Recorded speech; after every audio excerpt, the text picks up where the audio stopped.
Glória a Deus. Amados, vamos pegar então nossos livros. Livro Nascidamente, página de número 38, onde nós paramos. Bem, queridos, até aqui nós ainda não entramos nas regiões mais profundas desse livro, né?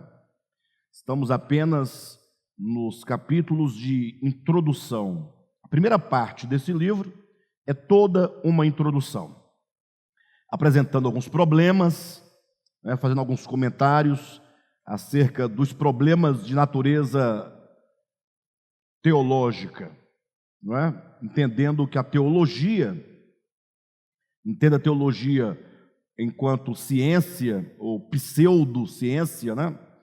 Entendendo teologia como sendo o estudo dogmático que os homens fazem das Escrituras. Entendemos que a teologia, ela não tem, pelo menos nos últimos anos, né, ou quem sabe, não tem contribuído para o nosso crescimento espiritual, infelizmente. Não que seja de toda descartada, não é isso que eu estou dizendo. Acredito que ela deve ter o seu valor, né, nos campos de domínio que ela tem, das universidades, do debate, da academia, mas em termos de condução de igreja, nós temos entendido que ela tem falhado profundamente em apresentar a verdade de Deus, na sua forma mais simples e, no entanto, mais profunda. Isso porque nós entendemos que a verdade de Deus não é um sistema dogmático. Eu sei que todos nós, enquanto seres humanos, enquanto homens, nós temos essa tendência, né, natural de organização, de conceituar, de teorizar. Entretanto, as Escrituras, ela é um livro de revelação. Então, deveríamos nós nos aproximar da Escritura de um modo diferente de como nós nos aproximamos de qualquer outra espécie de livro. Deveríamos ir à Escritura como quem procura compreender o que de essencial há em toda a Escritura. Isso pode até soar gritante no ouvido de alguns, ao que há de essencial, toda a Escritura é essencial. Certamente não, né? Não. Uma vez que o que há de essencial na Escritura é o que o próprio Jesus fala: aquilo que de mim está escrito em toda a Escritura.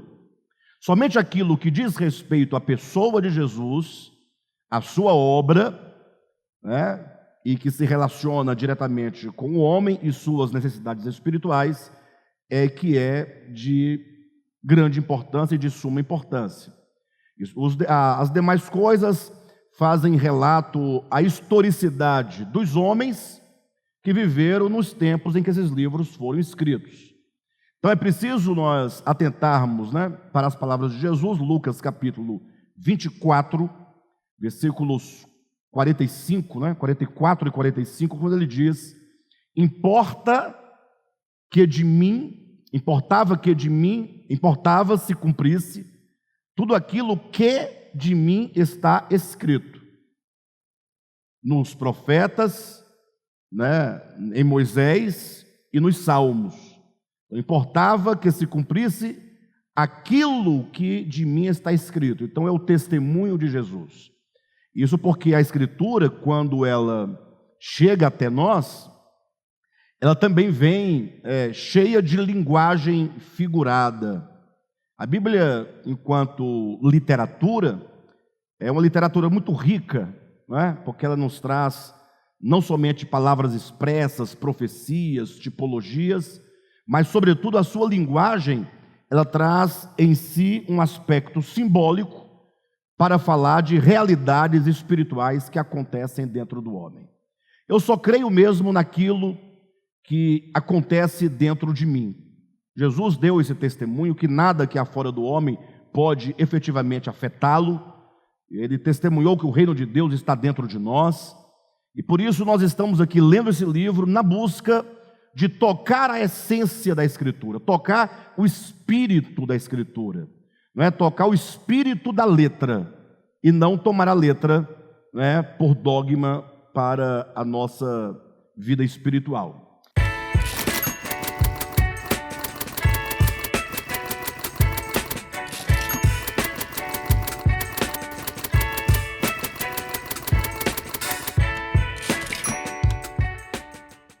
Então, nos últimos encontros que nós tivemos, nós mencionávamos esse aspecto do valor simbólico de muitas passagens, muitos trechos das Escrituras. Ou seja, nós cremos que, a despeito da natureza literária dos textos, as verdades bíblicas elas vêm encapsuladas dentro de contextos e de enredos muito simbólicos, né?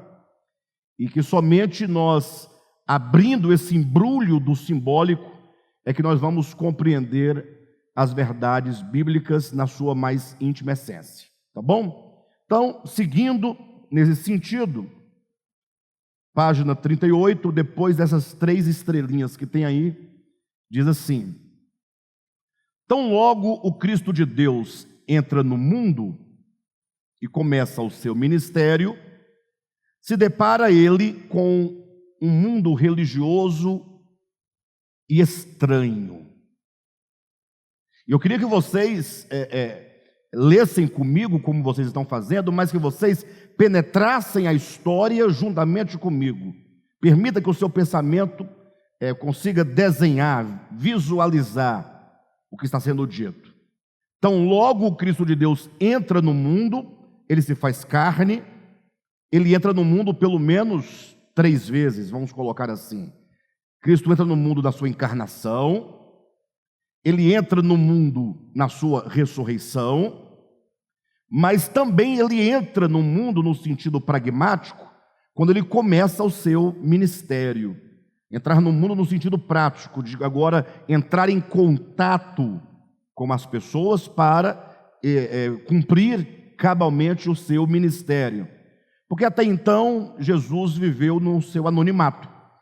Os 30 primeiros anos de vida de Jesus, com a exceção do que se registra acerca de Jesus com 12 anos entre os doutores, nada sabemos acerca dele nas Escrituras, né?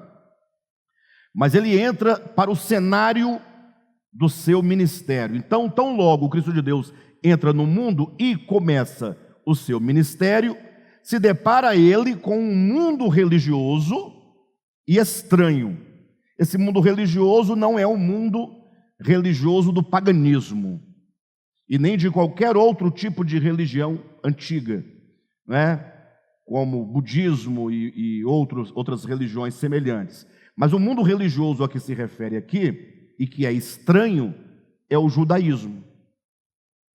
O judaísmo enquanto uma religião oficial dos hebreus, que no tempo de Jesus, talvez tivesse uma média de apenas 400 anos. Então, o judaísmo era relativamente novo, comparado à própria história do povo de Israel, desde que saiu do Egito. Ou seja, somente no retorno do povo de Israel, ou melhor, das 10 tribos do sul, que estavam cativas em Babilônia, somente com o retorno dessas 10 tribos a Jerusalém, com a reconstrução do templo, é que se começa, portanto, a organizar todo o conhecimento, a tradição que eles tinham da lei de Moisés, e eles formatam, portanto, uma religião chamada judaísmo. É importante notar que não havia judaísmo antes do cativeiro babilônico. Havia lei, havia os profetas, mas não havia uma religião, uma organização, uma hierarquização do conhecimento, da teologia, não havia sistematização teológica. Isso foi feito quando o povo, as 10 tribos, voltam do cativeiro, e eles veem a necessidade de terem uma organização político-religiosa. E aí as coisas desandam.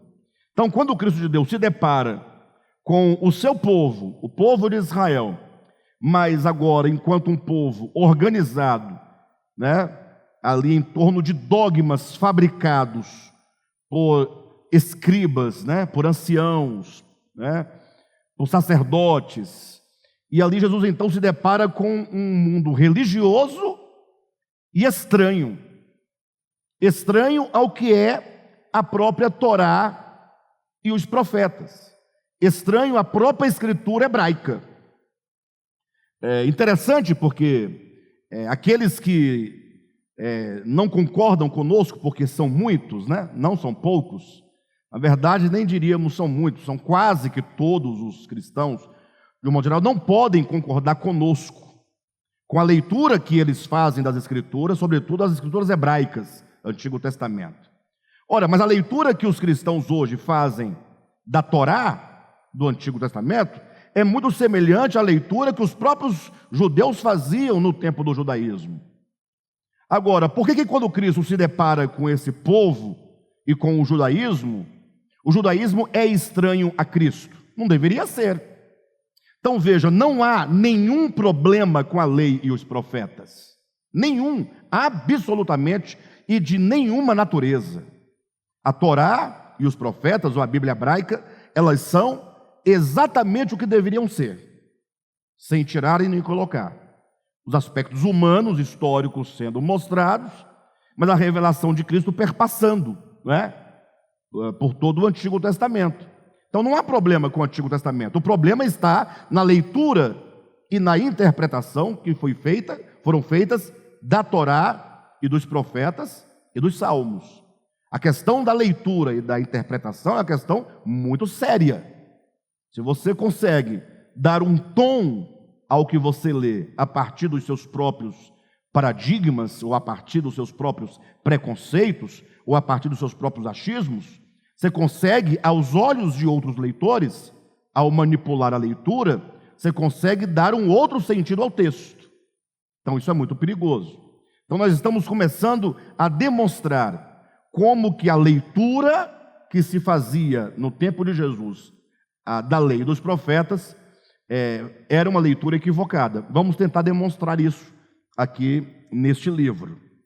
Então veja, então logo o Cristo de Deus entra no mundo e começa seu ministério, se depara ele com um mundo religioso e estranho.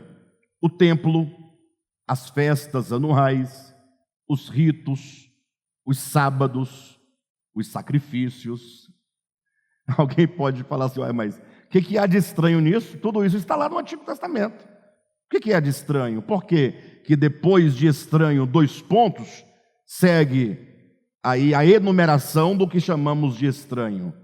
O templo, as festas anuais, os ritos, os sábados, os sacrifícios. Sigamos. Embora tudo isso estivesse de acordo com a lei de Moisés, Cristo lhes falava de um modo tão diferente, dando sentido espiritual a tudo o que em si mesmo não tinha significado, que logo pensaram que Jesus ensinava nova doutrina. Então imagine só, todos os judeus lá, diante do templo, dos sacrifícios, das festas, dos dogmas, dos costumes, né, de todas as leis, que eram em média 613 mandamentos, desenvolvidos a partir do Decálogo e do livro de Levítico, todo mundo praticando, verificando na Escritura, estava tudo escrito, estava tudo certo. Aí vem Jesus, aparece Jesus, ele entra no mundo e ele começa então a pregar. Pregar o quê? A lei e os profetas, não outra coisa. Não tinha outra Bíblia a ser pregada. Só que ele falava num tom diferente. Ele trazia uma aplicação diferente. Ele trazia um sentido orgânico da coisa. Você imagine só, se hoje você falar que o dízimo da lei de Moisés não é aplicável à igreja do Novo Testamento, você já cria um problema entre os cristãos, não cria? Você cria um debate. Agora imagine Jesus chegar lá no meio do povo judeu, que vivia sob a antiga aliança, que eram os herdeiros da lei de Moisés. Jesus falar, olha, vocês estão sendo muito primorosos na prática do dízimo, dando o dízimo do endro, do cominho, da hortelã, mas vocês estão deixando escapar o que há de mais importante da lei. Ele faz uma crítica severa entre a prática da lei meramente externa e o espírito da lei. Entendam isso em nome de Jesus, porque talvez esse também seja um dos nossos erros, e quando eu falo nossos, é devap. Tá bom? Vamos tentar entender isso. Ora, se eles praticavam a lei com o preciosismo de tomar o cuidado de não vacilar no dízimo do endro, do cominho, da hortelã, significava que eles praticavam a lei com muita precisão.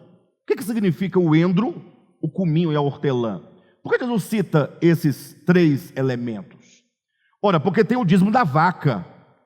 A vaca já é um animal grande, expressivo, né? Tinha o dízimo de todas as lavouras, de todas as crias, todo o gado que eles tinham, das terras, de tudo que eles possuíam. Porém, eles chegavam ao absurdo, ou ao cúmulo, podemos dizer, de ser meticuloso nos mínimos detalhes. Dar o dízimo do endro, do cominho e da hortelã é ser meticuloso, né? Seria mais ou menos, hoje em dia, alguém que dar o dízimo, usar o princípio, ou usar falar assim: nós devemos dar o dízimo não do líquido que ganhamos, mas do bruto. É ser meticuloso. Havia um irmão no nosso ministério que ele costumava dar o dízimo, né? E só que por vontade própria, coisa da cabeça dele, particularidade dele, e é louvável, porque se é de boa vontade, se é pessoal, amém, não é? O que nós não fazemos é obrigar ninguém a fazer isso. Só que ele só ofertava com cheque, só em cheque. E aí eu achava estranho, né? Por que o cheque, né? Até porque nós do ministério nunca usamos o envelope com o nome da pessoa escrito. Nunca pedimos que a pessoa fizesse isso, ainda que alguns façam. Não há problema em fazer isso, se a pessoa assim quer e consente. Mas a pessoa, então, ofertava com cheque. E aí, com o tempo, eu fui observando aquele cheque e observei que ele ofertava como se fosse, por exemplo, R$ 327,48. Aí um dia, numa oportunidade, eu tinha intimidade com essa pessoa, eu perguntei para ele o motivo, ele falou: não, é porque eu dou o dízimo do bruto. Então, eu calculo 10%, então vai até os centavinhos, o mínimo que for eu dou, eu não deixo escapar nem um centavo. Então isso é ser meticuloso. Voltando para o texto lá de Mateus 23, dar o dízimo do endro, cominho e hortelã era mais ou menos isso, é ser meticuloso. Ora, eu pergunto para vocês, como Jesus chega para um povo meticuloso como este, em relação à lei, e diz que eles deixavam escapar as coisas maiores da lei? Não faz sentido. Parece haver o quê? Uma contradição, uma falta de lógica no pensamento de Jesus. Daí alguém perguntar: mas quais são as coisas mais importantes que estão escapando? Aí Jesus cita três, que você não vai encontrar na forma de mandamento: a fé, a misericórdia e a justiça. Onde é que estão esses mandamentos? Não há. Há uma série de mandamentos, mas não há o mandamento: honra pai e tua mãe, seja misericordioso. Não tem esse mandamento, exatamente nesse sentido. Logo, Jesus nos leva a perceber algo, que a despeito de toda a formalidade e exterioridade da lei, a lei carrega consigo um princípio vital, carrega uma substância, uma essência, que é o princípio do fazer, que é o princípio do realizar. Ou seja, não devemos nós realizar nada pelo realizar. Ou seja, tudo que nós realizamos tem uma raiz no coração. Exemplo, Jesus falou, ele condenou a forma como os fariseus oravam. Jesus não condena a oração, mas a forma como eles oravam. Ora, mas como você pode condenar alguém que ora? Ele fala: ora, o fato é que não é a oração que está sendo questionada, é que a raiz da oração pública no coração estava fulcrada no desejo de ser percebido, no desejo de ser visto. Então, quando você ora, que é uma coisa boa, mas você o faz publicamente para ser visto, logo a sua oração perdeu todo o seu significado. Então, a essência da oração está num coração humilde. Só ora quem é humilde. Falta de oração é orgulho pessoal. Então Jesus está atacando diretamente o problema dessa raiz de todas as nossas ações. Então de nada vale alguém realizar todo o cumprimento exterior positivado de uma lei, se não estiver de acordo com o espírito da lei. Ou seja, eles deveriam não estar atentos somente ao ato de realizar a lei, mas deveriam estar preocupados no coração com a justiça. Ou seja, distribui, compartilha, doa, não para ser visto, não para ir para o céu, não para se livrar do inferno, não para ser abençoado por Deus, mas porque no coração existe um princípio de justiça e de misericórdia. Quem está entendendo? Por que muitas vezes os mandamentos para nós são tão pesados? Sobretudo aqueles que falam efetivamente, né, do coração. Ora, porque trata com a nossa alma. Porque a exterioridade é fácil. Não é? Você chega num lugar, a pessoa fala, olha, para ir para o céu você não pode cantar a música da Xuxa. Você fala, já não cantava mesmo? Está de bom tamanho. Para ir para o céu você não pode usar batom. Eu usava, mas se o pagamento é só esse, dá para pagar. Né? Você não pode, por exemplo, ir a um restaurante que tem uma música ao vivo, porque lá é o mundo lá. Tá bom, eu vou aproveitar e vou economizar dinheiro.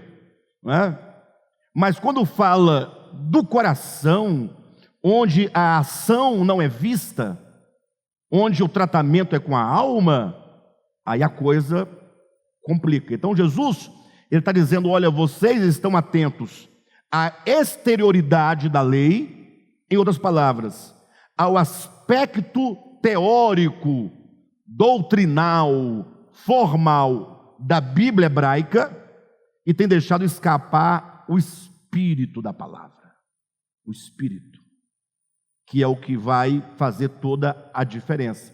É o mesmo que Paulo diz em 2 Coríntios capítulo 3, quando afirma a letra mata, mas o espírito vivifica.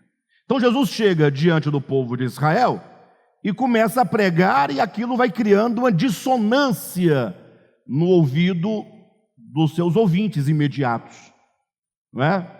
Vai criando uma situação a tal ponto de os judeus acharem que Jesus portava uma outra mensagem. Chegaram a pensar que Jesus Cristo, ele trazia uma nova doutrina, uma doutrina estranha, não é? Então é isso que nós estamos aqui dizendo. Ainda na página 38, embora tudo estivesse de acordo com a lei de Moisés, Cristo lhes falava de um modo tão diferente, dando um sentido espiritual a tudo, o que em si mesmo não tinha significado, que logo pensaram que Jesus ensinava nova doutrina. Os líderes de Israel consideravam que Cristo estava a destruir a lei e os profetas. Por isso, aonde Cristo chegava, no meio religioso, um conflito se deflagrava. Leia os evangelhos com atenção, você verá que Jesus nunca saía de um contexto religioso judaizante sem que um problema ocorresse. Problema de compreensão entre os judeus e o próprio Cristo. Ora, não nos parece que deveria acontecer exatamente o oposto disso? Olhem para mim. O povo hebreu tinha a Bíblia hebraica. Se o sentido literal de todo o texto era o sentido que Deus queria de fato imprimir, perfeito? Então, o Cristo de Deus, enviado por Deus, deveria falar, vocês estão certos. Não deveria haver conflito. Ora, onde o conflito? Exatamente. O conflito estava no modo como Jesus olhava a Escritura e no modo como os hebreus olhavam a Escritura. Imagine só que situação. Há um princípio na teologia, que é um princípio até interessante, que se diz assim, olha, a primeira referência de algo na Escritura, a primeira vez que a Escritura se refere a algo, a uma doutrina, essa primeira aparição do texto, esse primeiro texto se torna um prototexto, ou seja, se torna a base de sentido, de significado de todos os demais textos da mesma natureza que virão a seguir.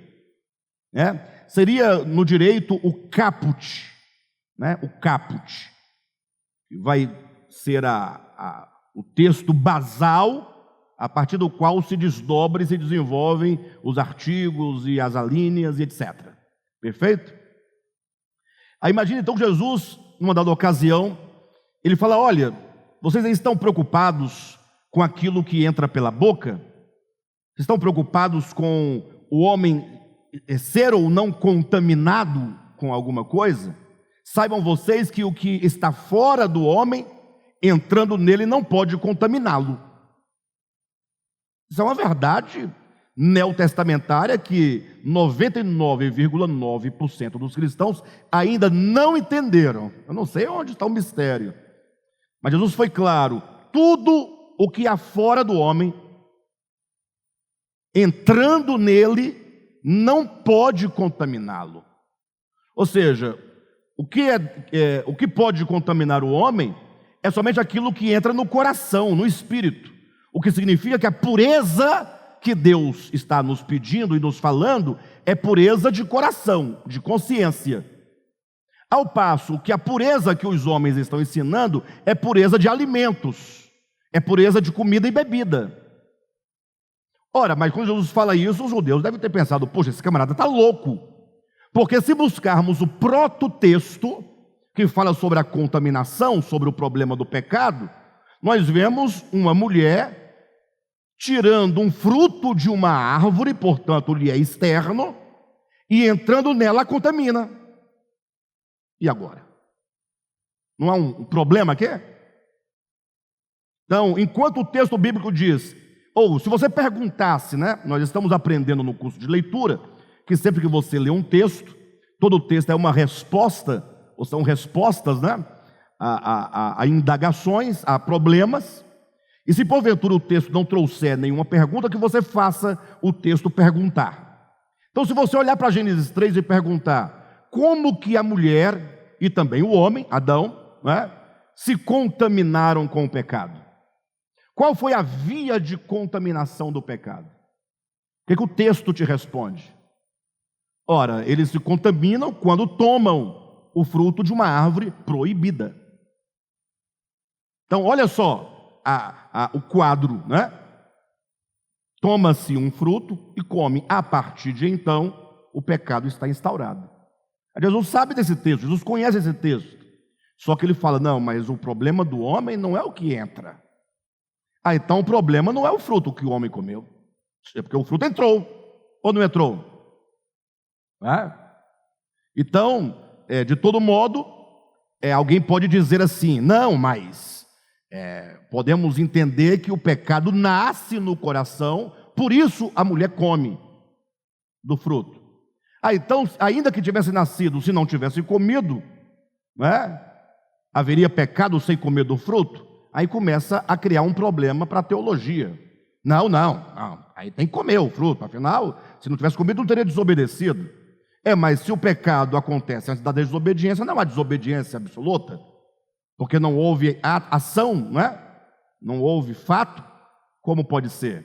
De todo modo, Jesus, quando fala que aí ele fala, o pecado procede de dentro do homem e não de fora, ele está trazendo uma outra leitura acerca do prototexto que trata do pecado. Primeiro texto, Gênesis capítulo 3. Perfeito? Quem está entendendo? Então nós estamos trazendo a seguinte indagação. Ora, não nos parece que deveria acontecer exatamente o oposto? Reflita. Se Cristo chega ao templo ou à sinagoga, onde se encontram os representantes de Moisés, não deveria haver harmonia entre eles, uma vez que Cristo é o Messias prometido, conforme consta em toda a Bíblia hebraica? Não deveriam encaixar-se perfeitamente as profecias e o cumprimento profético? Onde, pois, o conflito? Não é? Os judeus tinham a leitura literal das Escrituras, mas o Messias não se encaixava, não tinha harmonia. Não é? Outra vez, naquela situação do campo das espigas, né? Que Jesus, passando por uma seara, seus discípulos, em pleno dia de sábado, imagino umas 2 da tarde, 3 da tarde talvez, o dia todo sem comer nada, os discípulos puseram-se a colher espigas, e Jesus, nada disso, apenas consente. Quando os fariseus, escribas, aquela turma toda, viram isso, foram questionar a Jesus. Por que teus discípulos fazem o que não é lícito fazer em dia de sábado? Eu lá, como espectador, né, ou em casa mesmo, vendo um filme, daria ali uma pausa na imagem, antes de prosseguir, e eu me perguntaria, será que Jesus não está errado? Imagine, em dia de sábado, Jesus passando no meio de uma seara com seus discípulos puseram-se a colher espigas em dia de sábado. Daí os líderes religiosos chegaram a Jesus e falaram assim: olha, por que teus discípulos fazem o que não é lícito fazer em dia de sábado? Ou será que os fariseus estavam errados? Como tirar a dúvida? Como resolver essa questão? Você pega a Bíblia, abre em Êxodo capítulo 16, onde nós temos um contexto semelhante, análogo ao de Jesus, em que Deus mandava maná todos os dias para o povo de Israel, e na sexta-feira Deus mandava maná em dobro, para eles não terem que ir colher em dia de sábado. Perfeito ou não? Não terem que colher. Só que ao sábado eles estavam saindo para colher. E aí Deus, lá em Êxodo 16, fala: até quando vocês resistirão à minha palavra, saindo a colher em dia de sábado? Colher em dia de sábado, à luz de Êxodo 16, é cometer pecado. Ora, então, segundo a leitura que os líderes de Israel fizeram de Êxodo 16, eles estavam corretos. Quem estava errado era Jesus. E agora? Como ajustar isso aí? Agora você tem que atentar para a resposta de Jesus. E a resposta de Jesus vai nos falar: não olhe para a aparência formal do texto, compreenda a essência do texto. Ele vai dar o sentido simbólico da coisa, que é a nossa proposta, a leitura orgânica das Escrituras. Jesus fala assim: vocês nunca leram, Jesus pergunta para os líderes, nunca leram o que Davi fez quando entrou na casa de Deus? Como ele comeu os pães da proposição que não lhe era permitido comer, e ele ficou sem culpa. Agora tem que atentar para as palavras de Jesus. Jesus fala: Davi entrou na casa de Deus. Primeiro problema: Davi não podia entrar na casa de Deus. Entrar no santuário, no santo lugar, só era permitido pela lei aos sacerdotes. Só o sacerdote podia entrar naquele lugar sagrado. Davi não era sacerdote, não podia entrar. Primeiro problema. Segundo, Davi entra e agora ele vai comer os pães da proposição que não lhe era permitido, não lhe era lícito comer.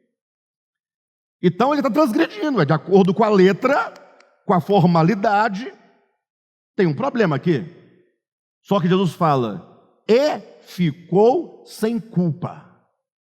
Bem, de duas uma: ou Deus tem os seus queridinhos, né? Uns transgridem a norma da lei e Jesus condena, Deus condena. Outros transgridem a norma da lei e fica sem culpa, porque é o queridinho de Deus. Ou isso, eu não acredito que seja, ou então Deus não vê como o homem vê, e o que Deus pede no texto escrito não é o que os homens estão lendo. Né? Você tem que abrir as possibilidades de interpretação. As pessoas, infelizmente, quando debatem uma doutrina, elas ficam ali em defesa da sua crença, e não se abre a possibilidade de questionar, para que, encontrando outras possibilidades de sentido, você possa, por fim, escolher aquilo que melhor se encaixa na sua experiência, na sua realidade de vida.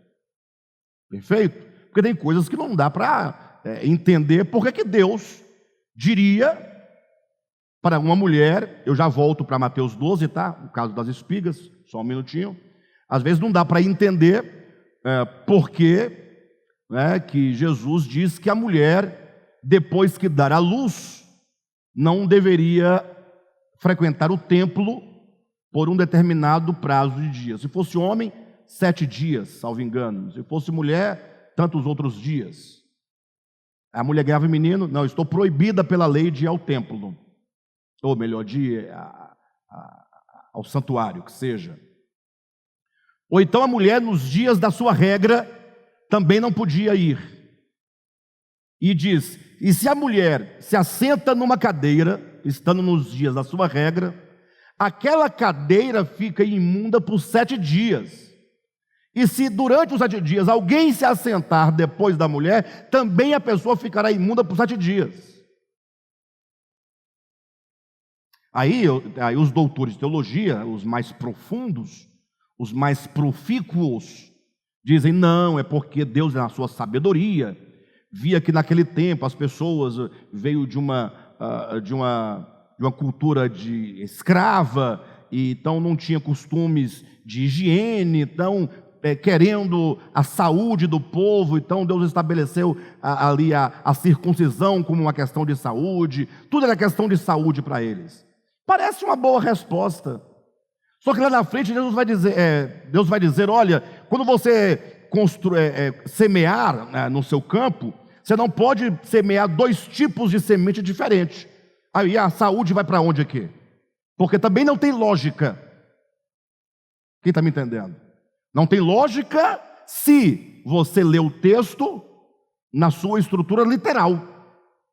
Por que Deus estaria, o dono do universo, criador de tudo, está preocupado se o camarada semeou um tipo só de semente ou 2 tipos de sementes? Uai, mas imagina só o eterno, todo-poderoso, incriado, Deus que é espírito, preocupado se o Aldair plantou no seu solo uma semente de alface e uma de coentro.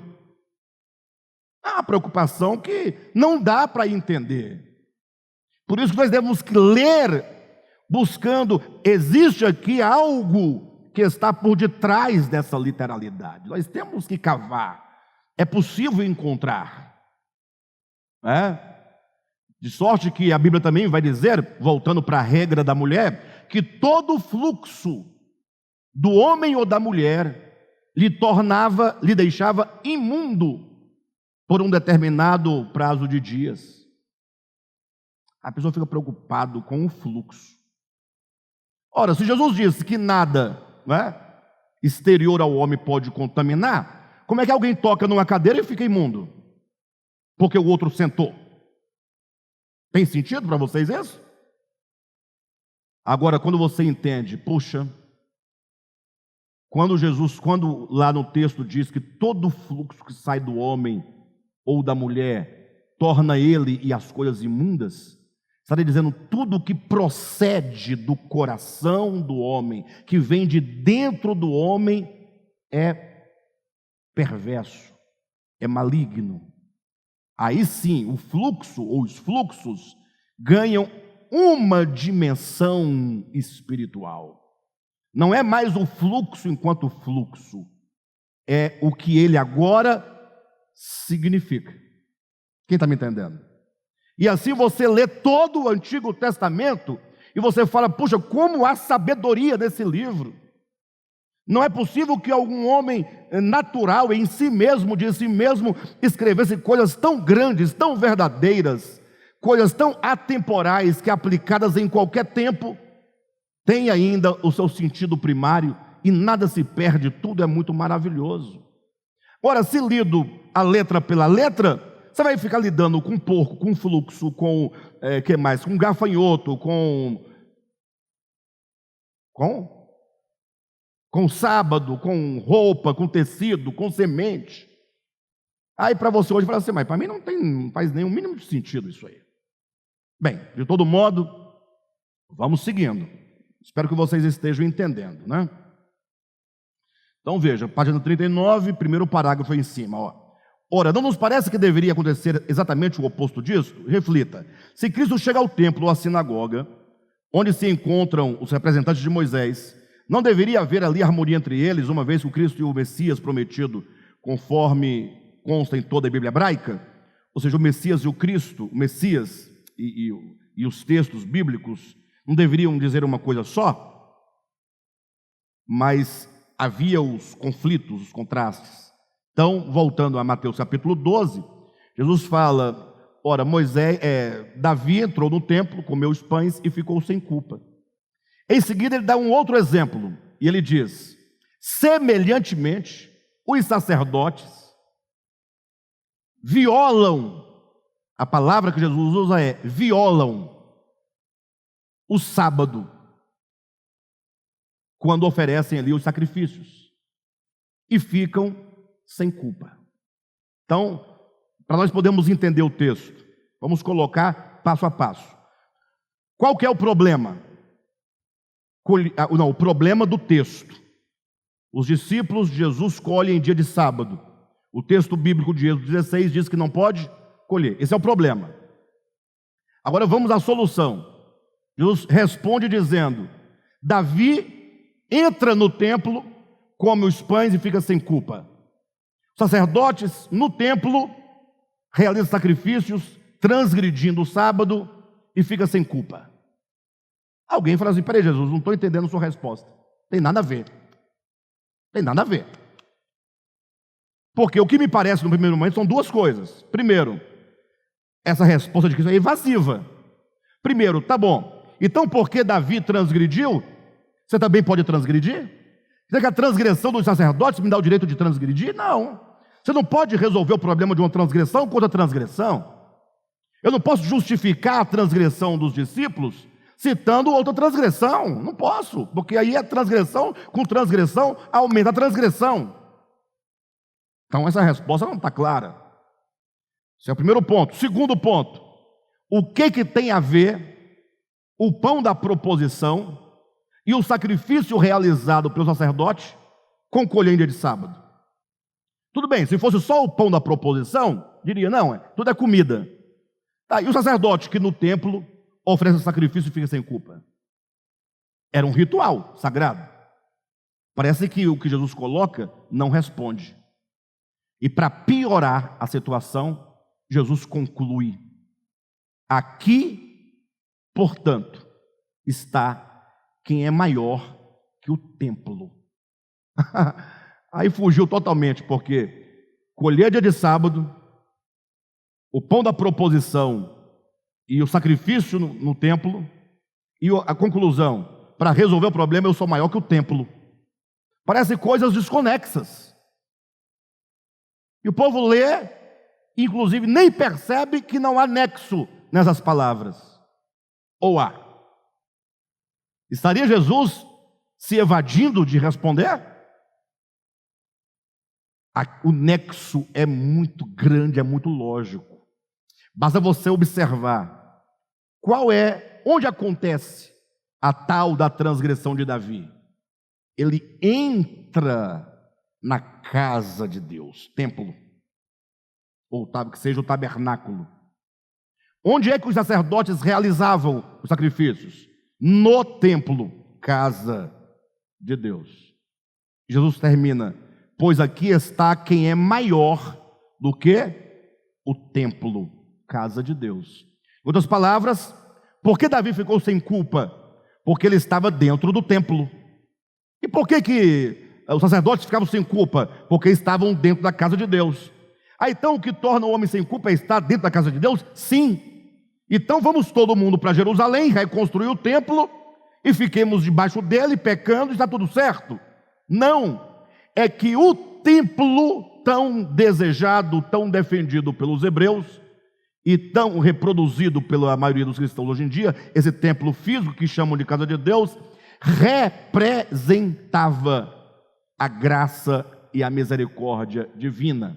O templo, em todas as suas mobílias e a sua estrutura, representava o próprio Cristo de Deus encarnado, como diz, e o Verbo se fez carne e tabernaculou entre nós.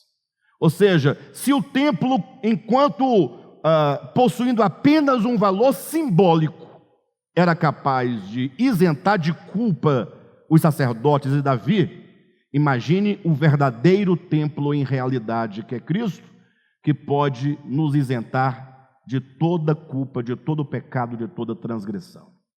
Por isso é dito por Paulo em Gálatas capítulo 4, que vindo a dispensação da plenitude do tempo, Deus enviou seu Filho, nascido de mulher, nascido sob a lei, para nos tirar de debaixo do jugo da lei.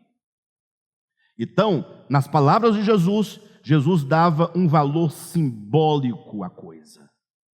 Imagine o caso da mulher samaritana. Ela, do ponto de vista humano, terreno, literal, certíssima. Senhor, onde devemos adorar? Qualquer um naquele tempo, não fosse Jesus, diria, abre a sua Bíblia em Deuteronômio 12. A resposta está lá. Só ia rapidamente, Deuteronômio 12, está lá. Deus dizendo, eu escolhi este lugar, Jerusalém, para aqui nesta terra, neste monte, fazer habitar o meu nome. É aqui e para aqui que todos devem vir adorar. Está escrito lá. Aí vem Jesus e fala para a mulher, não, para. Aí como assim? Para. Não é em Jerusalém, nem em Samaria. Alguém diria, Samaria tudo bem, acredito que não, né? Mas Jerusalém não é possível. Jerusalém é o lugar. Está escrito, Deus dizendo, eu escolhi este lugar. Jesus fala, não, para. Não é em Jerusalém. É em Jerusalém, Jesus. Está em Deuteronômio 12, leia, Jesus. O senhor nunca leu? Li. Só que não é Jerusalém. É em espírito e em verdade. O templo e o lugar ganha aos olhos de Jesus um sentido superior a qualquer geografia. Quem está entendendo? Então não sou eu que estou dizendo que a Bíblia tem essa linguagem simbólica, que devemos encontrar sua essência. O Jesus é o precursor de tudo isso. Eu falo precursor nesse sentido básico de que nele todas as coisas ganham realidade. Mas mesmo antes de Cristo, você vai encontrar Isaías, Jeremias, diversas vezes dizendo o contrário do que a lei, na sua norma e literalidade, dizia. Não vou me recordar agora o capítulo exato, Jeremias capítulo 7. Se não for, depois eu me recordo, não tem problema. Mas chega um dado momento que Deus, falando por meio de Jeremias, diz para o povo de Israel: quando foi que eu pedi para vocês que oferecessem holocaustos e sacrifícios? Eu lá diria, Jesus, Senhor, você nunca leu Levítico primeiro? Primeiro, todo o livro de Levítico. Capítulo 1, capítulo 2, capítulo 3, capítulo 4, capítulo 5, capítulo 6, capítulo 7, os diversos tipos de sacrifícios e holocaustos, todos meticulosamente determinados e ordenados e exigidos. Agora vem a perguntinha, quando foi que eu pedi sacrifício para vocês? Deus nunca pediu sacrifício. Davi, que não era tonto, só um pouco, mas nem tanto como os cristãos da atualidade, ele na sua oração disse: Senhor, o Senhor não quer holocaustos nem sacrifícios. Davi naquele tempo dizia: o Senhor não quer. Como Davi que o Senhor não quer, se lá em Levítico ele pede? E foram as palavras de Davi, que eram proféticas, que foram pronunciadas pelo próprio Jesus, antes da sua encarnação, pelo próprio Cristo, quando antes de se encarnar, aproxima-se do Pai e diz: Deus, aqui estou.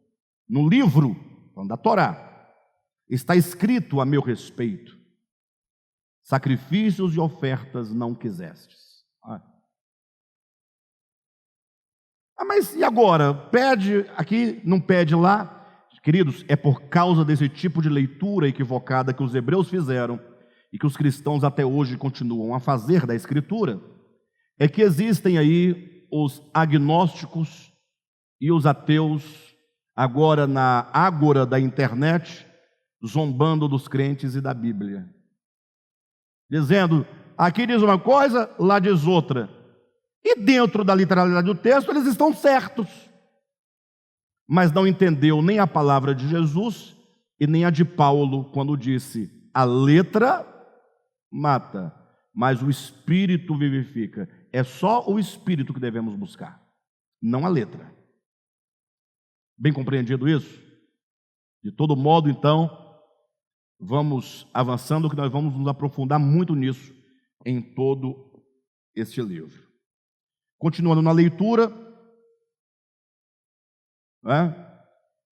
segundo parágrafo da página 39. O conflito acontecia exatamente no encontro do significante com o significado. Significante é aquilo que está na posição de significar uma outra coisa. O significado é aquilo que efetivamente significa o significante. Não falei nada. Mas eu vou dar um exemplo, vocês vão entender que eu falei muita coisa. É o exemplo mais básico e elementar que eu posso encontrar e que não tem como não entender. Você está indo para a sua casa, de carro, de moto, a pé. Vamos colocar que você esteja dentro de um veículo. E aí você, no meio do caminho, na pista, você encontra lá na sua frente o que chamam de semáforo, o farol, que seja. 3 luzes, uma vermelha, uma amarela e uma verde. Havendo uma criança de 3, 4 anos dentro do carro, 5 anos, ela vai falar assim, puxa, mas que luzes bonitinhas, são lindas essas luzes. Vai achar interessante de noite, tudo escuro, aquela luz acesa, uma apaga, acende outra, né? Ela fica encantada com aquilo, e ela só é capaz de ver 3 luzes de cores diferentes, mais nada. Mas o motorista não vê 3 luzes de cores diferentes. Ele vê 3 mensagens. Se está vermelho, ele sabe, ele não lê vermelho, ele lê, eu tenho que parar. Sinal vermelho quer dizer pare. Sinal vermelho não quer dizer sinal vermelho. Sinal vermelho quer dizer pare. A luz vermelha é o significante. A mensagem, pare, é o significado. Claro? Ou se a luz amarela acende, qual é? O que é o recado? Acelere. É isso? Não. Opa, atenção. Tira o pé do acelerador. Vê a situação. Melhor você parar, porque a coisa vai ficar vermelha para você. Ou se tiver verde, siga. Então, as luzes em si, na sua concretude, na sua materialidade, na sua literalidade, são luzes. Mas no seu significado, e o que importa? Não é o significado? E se as cores fossem outras? Não importa, o que importa é o que significa. Perfeito? No caso, o semáforo com as luzes é a letra. No Japão diz que não tem verde, lá é azul. O importante é que eles entendem a mensagem. Perfeito? Então o semáforo enquanto estrutura material, literal, é a letra que mata. Porque se você não souber ler, você passa direto, vem um carro e você morre, ou você atropela alguém, ou acontece alguma coisa. Agora, o espírito do semáforo é o que ele quer dizer para você, é o significado. Puxa, nunca dei uma explicação tão boa. Agora ficou claro, nossos problemas estão resolvidos. Legal? Vamos seguir então. Vamos seguindo. O conflito acontecia exatamente no encontro do significante com o significado. Ou seja, todo o conjunto de coisas dadas por Moisés ao povo era apenas um complexo de significantes pedagógicos, símbolos de uma realidade, significado, por vir, que é Cristo. Está lá em Colossenses 2, 16 a 17. Ninguém, pois, vos julgue por causa de comida e bebida, e dias de festa, e lua nova, e sábados. Mas como assim ninguém, pois, me julgue por isso? Se eu não pratico tudo isso, alguém que pratica vai falar, você está errado, ele vai me julgar. Aí Paulo explica, porque tudo isso tem sido sombra daquele que haveria de vir. Porém, a realidade é Cristo. Então a Bíblia trabalha com esse jogo de sombra e realidade. Quem está entendendo? A própria Bíblia, ela dá a chave para nós. Esse jogo de sombra e realidade tem que ser discernido. Do contrário, vamos ficar lavando pés, usando o véu sobre a cabeça, não doaremos sangue, não come galinha ao molho pardo. Vamos ficar nessa, aí entra chega no culto, tem que dar beijinho no rosto do irmão.